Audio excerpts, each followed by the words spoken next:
Hi everybody, wanted to unbox for you a pair of Puma men's tennis shoes that I purchased recently. I actually got these on sale. They were a great deal.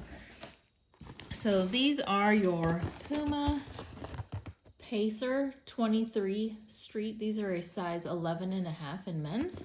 So let's go ahead and open these up and take a look at what they look like upon arrival so you can get an idea of what they really look like. All right, so you have the mesh top. I love this coloring here.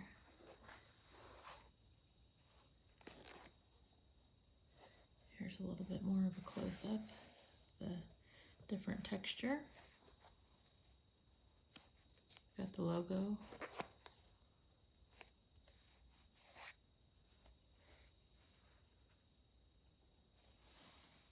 The front is all mesh with that logo again at the front, and that's embroidered in. Here's what your laces look like. Logo again on the tongue. It's a nice clean white shoe, clean and classy.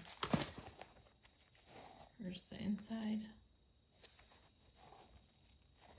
And it says soft foam on the inside here. I'm not sure if you can see that, but again, these are men's 11.5. So anyway, just wanted to unbox these for you, give you a 360 view as to what they look like upon arrival, so that if this is something that you're considering purchasing, you'll have a quick view into it. I'll go ahead and post a link where I purchased these and hope that was helpful. Thanks for watching.